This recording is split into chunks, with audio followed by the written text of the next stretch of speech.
There was a time when Kohls was one of the most trusted names in American retail. Whether you needed shoes for the kids, a new blender, or just wanted to take advantage of those buy one, get one coupons, you could count on Kohls. But today, that reputation has cracked. This is the story of how Kohls went from a powerful retail empire to a brand, struggling to find its purpose. From historic growth to painful decline, let's explore how it all went so wrong. Humble beginnings, ambitious vision. It all started in the early 1900s when a Polish immigrant named Max Kohl opened a small corner grocery store in Milwaukee, Wisconsin. He wasn't trying to build a retail empire. He was just trying to serve his local community with affordable, quality goods. His work ethic and dedication paid off, and soon the store became popular among locals. By the 1960s, Max saw a new opportunity: department stores. He launched the first Kohl's department store in 1962, marking the beginning of what would become one of the most recognized names in American shopping history. The climb to success Kohl's strategy was simple: offer a wide variety of affordable products in a clean, family-friendly environment. They weren't trying to be flashy or high-end. They were practical. That's exactly what middle-income Americans wanted at the time. Through the 80s and 90s, Kohls expanded rapidly. It stayed out of expensive mall spaces, building standalone stores in suburban areas where families were moving. In 1992, Kohls went public. By the early 2000s, the company was operating in nearly every U.S. state, with hundreds of stores and billions in annual revenue. For a long time, Kohls was seen as a safe bet, a reliable place to shop, and a stable investment. They had carved out a strong position between high-end retailers and discount chains. The success formula: Kohls didn't rise to the top just because of low prices. It had a smart strategy. One of its biggest moves was introducing Kohls Cash, a rewards program that made shoppers feel like they were saving with every purchase.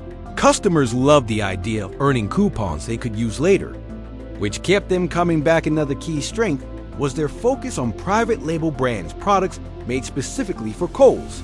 These exclusive lines allowed the company to keep prices competitive while making better profit margins. Shoppers found quality and value in these unique offerings, which weren't available at other stores. By 2012, Kohls was earning over $18 billion annually and started paying dividends to shareholders, showing the company had entered a phase of stable success. But as the retail world shifted and competition intensified, Kohls began to lose touch with what made it special in the first place. The turning point: in the 2010s, the retail world shifted dramatically. Consumers started shopping online in massive numbers. Amazon was no longer just a bookstore. It became the go-to for everything. Kohls was slow to adapt. While competitors like Target and Walmart heavily invested in digital infrastructure, Kohls still focused on physical expansion and loyalty programs. Then came the pandemic. In 2020, stores shut down. Consumer behavior changed overnight, and online convenience became the norm. Kohls was caught off guard. While they did launch online services, it was too little, too late. Sales dropped sharply, and for the first time in years, profits dipped into the red. Inventory mistakes and customer confusion. One of Kohls' biggest issues during this time was inventory mismanagement. They stocked up on products that customers didn't want, leading to unsold items sitting in warehouses and store shelves. To clear space, they had to slash prices, hurting profits further.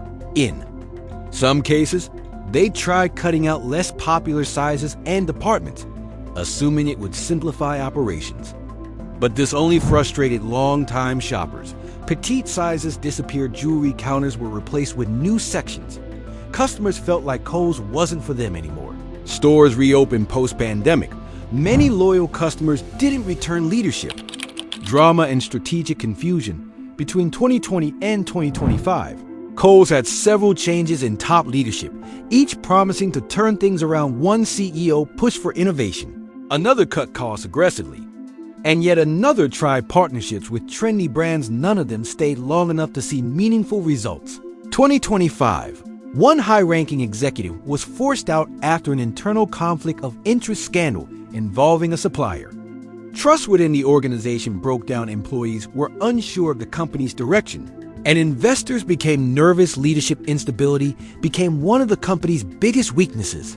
Online race day lost. Kohls entered the world of online shopping, but far too late.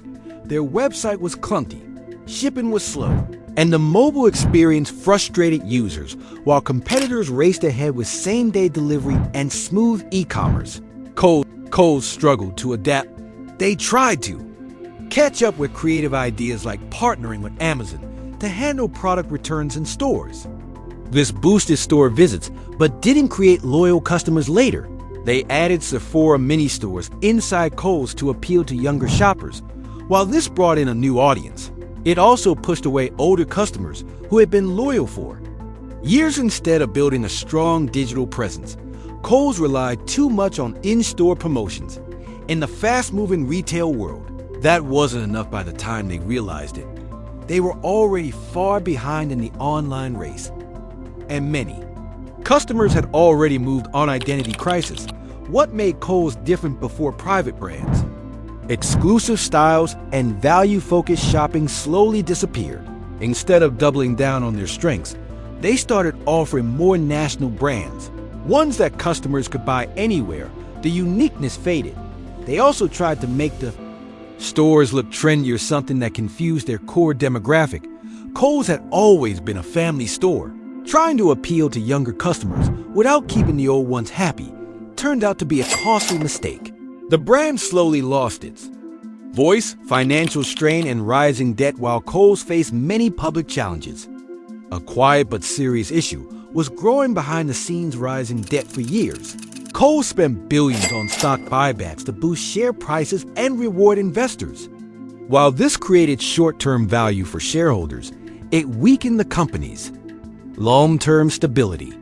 Instead of using those funds to upgrade stores, improve technology, or expand e-commerce, Kohls focused on keeping Wall Street happy as sales began to decline and profits thinned. Paying off this debt became increasingly difficult. Interest payments ate into earnings, and there was little cash left for innovation. In 2025, the pressure became too much. Kohls announced the closure of 27 underperforming stores and shut down a major distribution center in California to cut costs. Thousands of employees were laid off. These moves weren't part of a bold new strategy. They were acts of survival, and they signaled a company in retreat, not one planning for the future. The current reality: by 2025, Kohls was no longer the dependable giant it once was. Their stock price dropped to its lowest since the 1990s. Revenue declined year over year. New strategies failed to gain traction, even with the Sephora partnership and Amazon returns. Foot traffic remained low, and while inflation and rising interest rates affected most retailers, Kohls felt it harder because they had no clear recovery plan. They spent years trying to fix the damage, but so far, their efforts have not led to a clear turnaround. Is there hope for a comeback? Kohls still has over 1,000 stores and a massive footprint. The name is familiar, and customer recognition is strong. So the question is, can they bounce back? It's possible, but not without major change. A clear and consistent leadership team with a long-term vision, a renewed focus on digital fast delivery, modern e-commerce, and easy returns. A return to private brands that build uniqueness, and most importantly, a reconnection with their core customers' families who want value, ease, and familiarity. They can't be everything to everyone. To survive, they must decide who they're really for and commit to serving them well. So what do you think? Can Kohls reinvent itself before it's too late? Or is this the slow final chapter of a once great American brand? Let us know your thoughts in the comments. Have you shopped at Kohls recently? Did your experience feel different from what it used to be? And if you enjoyed this deep dive into the rise and fall of a retail icon, don't forget to subscribe to BizWorld Explorer and comment below what brand we should explore next.